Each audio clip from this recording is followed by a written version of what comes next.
I've been writing a lot of notes, and the first thing I want to say in response to the question earlier about the emissions of ships bringing natural gas from Russia to the Northeast rather than piping it from Pennsylvania. Let me just tell you, this gets to the heart of one of your issues, Mr. Eberhardt, and that is let's produce more American natural gas and American energy, because according to the National Energy Technology Labs at the Department of Energy, according to their data, Vladimir Putin's oil or natural gas emits about 50% more greenhouse gas emissions than American natural gas. If we did nothing but displaced Russia's natural gas with America's, we'd be doing a lot for workers, a lot for our country, and a lot for reducing greenhouse gas emissions.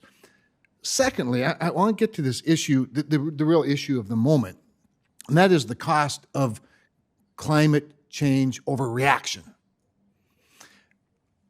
which I think leads to stems from the first point. Chairman Brown talked about the awful CEOs of American companies that are making record profits. If the price signals coming from the administration and from liberals in charge of this place were different, if they were different, wouldn't those profits instead be investments in creating jobs and cleaner energy here in the United States, Mr. Eberhardt? Absolutely, Senator. So, in your first point about the Russian natural gas, I'd just like to add that the carbon intensity of oil from Venezuela is twice what it is from American oil. And there's, various other countries like that. The carbon intensity from the U.S. oil is lower than nearly anywhere else in the world. So again, in addition to the environmental costs and the transportation costs, the carbon intensity is lower. So if the ultimate goal is to reduce carbon intensity, and we're going to have the energy demand anyway, and we're not going to affect supply, or we're not going to affect energy, we're going to affect supply. We want to use American energy first anyway. Secondly, to your point, I think that we want more investment in America, we want more jobs in America, and we do it better, cleaner, safer, and it's closer.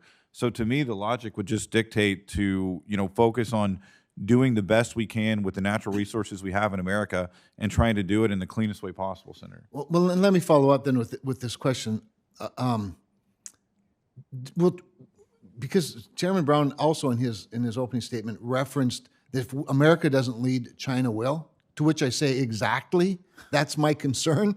And so if we don't lead, is China then, if we lead with SEC regulations, for example, that further burden American energy, are we to assume that China is going to also increase their regulatory scheme, or is Russia going to increase its regulatory scheme so that they can, follow the lead of the United States of America? I mean, is that how global markets work? Absolutely not, Senator. And I think to think that would be naive. Look, all this ESG investment scoring and whatever, we're handicapping the international competitiveness of American companies, and I think it's ill-advised. Look, these companies in charge they don't have an ESG score that's going to negatively impact their banking relationship, their relationship with the government, or anything.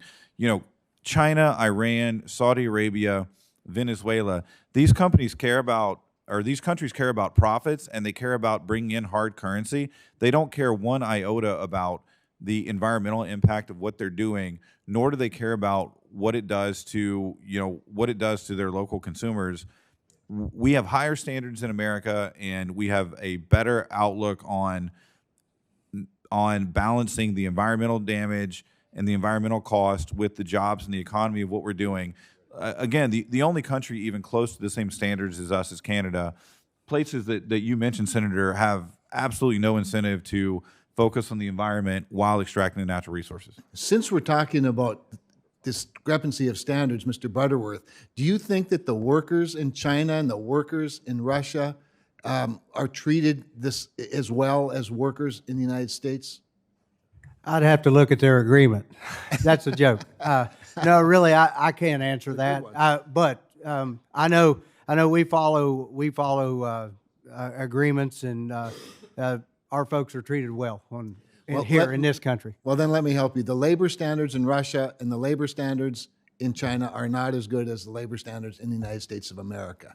So I'm for an all the above, like many have said. And I'm for an America first, not an America only, but an America first agenda that takes care of workers and the environment. And I think we do it better than anybody. Thank you, Mr. Chairman. Thanks, Senator Cramer. Thank you for taking notes for my opening statement. It's a whole new concept.